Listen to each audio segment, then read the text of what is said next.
নমস্কার শ্রোতা বন্ধুরা, সকলকে ধর্ম সংকল্প চ্যানেলে একটি নতুন পর্বে স্বাগত। কি জানবো আজকের এই ভিডিওতে?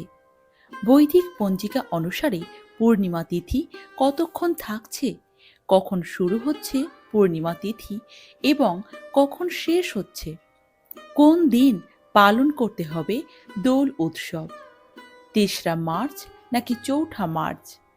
এরপরে জানবো দোল পূর্ণিমার মাহাত্ম্য, কেন এই দোল পূর্ণিমা আমাদের কাছে এত গুরুত্বপূর্ণ। এই দোল পূর্ণিমা তিথিতে এই পূর্ণগ্রাস চন্দ্রগ্রহণ কতটা গুরুত্বপূর্ণ। এই পূর্ণগ্রাস চন্দ্রগ্রহণ থাকার কারণে দোল পূর্ণিমা তিথি পালন করা যাবে কিনা ও গ্রহণের সঠিক সময়সূচি।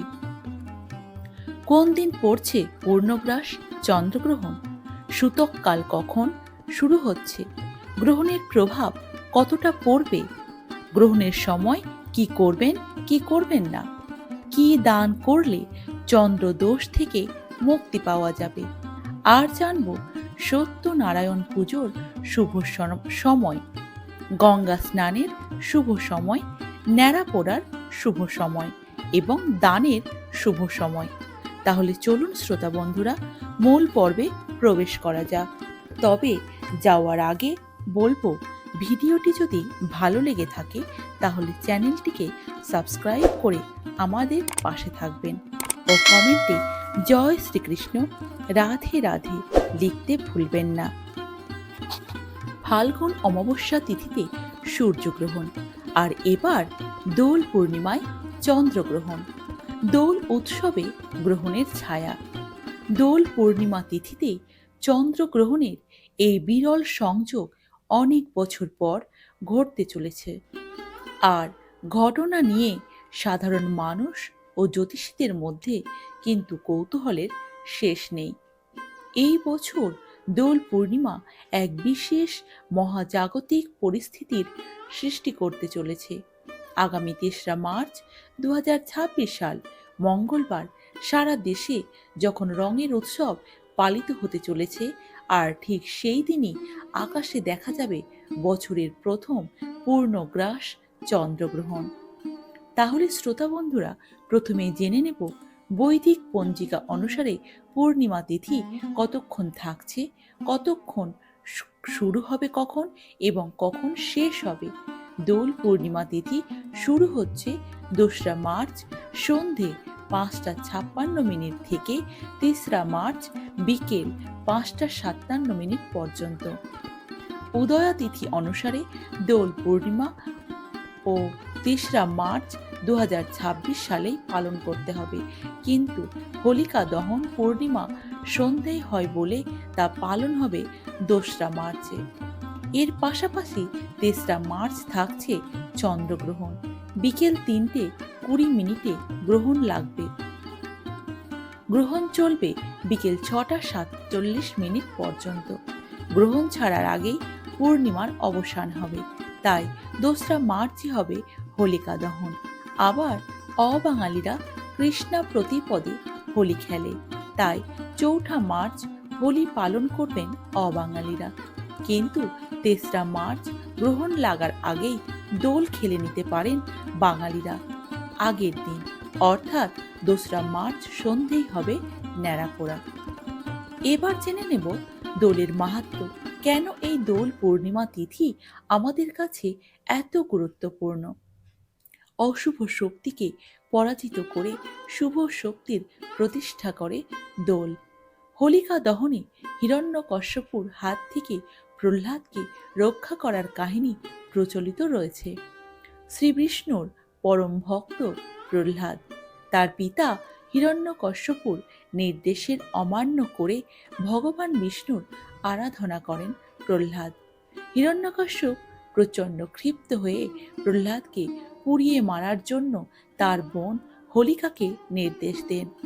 হোলিকার কাছে বরদান ছিল যে আগুনে তিনি দগ্ধ হবেন না। বালক প্রহ্লাদকে কোলে নিয়ে হোলিকা আগুনে প্রবেশ করেন, কিন্তু হোলিকা ভয়াবহ আগুনে পুড়ে ছাই হয়ে যায়। অথচ ভক্ত প্রহ্লাদের শরীরে আগুনের একটা স্পর্শও লাগে না। অশুভ শক্তির প্রতীক হোলিকা এই দিনে আগুন দগ্ধ হয়েছিলেন, তাই এই দিনটি হোলিকা দহন নামে পরিচিত। কথিত আছে, হোলিকার মৃত্যুতে পরের দিন সাধারণ মানুষ একে অন্যের গায়ে রং দিয়ে হোলি খেলেছিলেন। তাহলে চলুন প্রিয় শ্রোতা বন্ধুরা, এবার জেনে নেওয়া যাক এই দোল পূর্ণিমা তিথিতে এই চন্দ্রগ্রহণ কতটা গুরুত্বপূর্ণ এবং এর সঠিক সময়সূচি। 2026 সালের দোল পূর্ণিমা বা হোলি উৎসব ধর্মীয় ও জ্যোতিষশাস্ত্রীয় দিক থেকে অত্যন্ত গুরুত্বপূর্ণ হতে চলেছে। জ্যোতিষ গণনা অনুযায়ী আগামী 3রা মার্চ 2026 সাল মঙ্গলবার একটি আংশিক চন্দ্রগ্রহণ সংঘটিত হবে। এবার জানব চন্দ্রগ্রহণের সঠিক সময় এবং তারিখ। ভারতীয় সময় অনুসারে 2026 সালে এই প্রথম চন্দ্রগ্রহণ 3রা মার্চ বিকেলে শুরু হবে। গ্রহণ শুরু হচ্ছে 3রা মার্চ 2026 দুপুরে 2:20 মিনিটে। গ্রহণের মধ্যভাগ বিকেল 4:30 গ্রহণের সমাপ্তি সন্ধ্যা 6:40 প্রায় 4 ঘন্টা চন্দ্রগ্রহণ থাকছে। যেহেতু গ্রহণ হবে দিনের বেলায় এবং সন্ধ্যা পর্যন্ত থাকবে, তাই ভারতের বিভিন্ন প্রান্ত থেকে চন্দ্রোদয়ের সময় আংশিক গ্রহণ দেখা যেতে পারে। এবার জেনে নেওয়া যাক শ্রোতা বন্ধুরা, পূর্ণিমায় গ্রহণের প্রভাব কতটা পড়বে। আমাদের সনাতন ধর্মমতে চন্দ্রগ্রহণের সূতক কাল গ্রহণ শুরু হওয়ার 9 ঘন্টা আগে থেকে কার্যকর হয়। সূতক কাল শুরু হচ্ছে 3রা মার্চ ভোর 5:20 সাধারণত সূতক কালে কোনো শুভ কাজ বা পুজো পাঠ করা নিষিদ্ধ থাকে, তবে হোলিকা দহন বা দোল উৎসবের আচার অনুষ্ঠানগুলি গ্রহণের সময়ের আগে বা পরে সম্পন্ন করতে হবে। দোল পূর্ণিমা তিথিতে যখন একে অপরকে আবির মাখাবেন, তখন গ্রহণের এই সূতক বিধি মেনে আবির মাখাবেন। এটাই আধ্যাত্মিক দিক থেকে শ্রেষ্ঠ বলে মনে করা হয়েছে। এবার একটু জেনে নেওয়া যাক জ্যোতিষশাস্ত্র মতে কোন কোন রাশির ওপরে কি প্রভাব পড়বে। 2026 সালের এই চন্দ্রগ্রহণ সিংহ রাশি এবং উত্তর ফাল্গুনী নক্ষত্রে ঘটতে চলেছে। রাহু ও কেতুর প্রভাবে চন্দ্র যখন গ্রাসিত হয়, তখন মানুষের মনের উপর তার গভীর প্রভাব পড়ে। মিথুন, তুলা এবং ধনু রাশির জাতকদের জন্য এই গ্রহণ আকস্মিক ধনলাভের যোগ তৈরি করতে পারে। সতর্কতা: সিংহ ও কুম্ভ রাশির জাতকদের স্বাস্থ্যের প্রতি বিশেষ নজর দিতে হবে। গ্রহণের সময় অতিরিক্ত মানসিক দুশ্চিন্তা এড়িয়ে চলা উচিত। গ্রহণের সময় কি করবেন আর কি করবেন না, এটাও একটু জেনে নিই। শাস্ত্র মতে গ্রহণের সময় খাবারে বা জলের পাত্রে তুলসী পাতা দিয়ে রাখা উচিত, যাতে গ্রহণের নেতিবাচক বিকিরণ খাদ্যের ওপরে কোনো প্রভাব ফেলতে না পারে। আর চন্দ্রগ্রহণের সময় ওং নমঃ শিবায় অথবা মহামৃত্যুঞ্জয় মন্ত্র জপ করা অত্যন্ত শুভ বলে মনে করা হয়েছে। এছাড়াও আপনি কৃষ্ণ নাম, কৃষ্ণের গুণগান, কৃষ্ণ সংকীর্তন এবং ভাগবত পাঠ, ভাগবত শ্রবণ এগুলো করতে পারেন।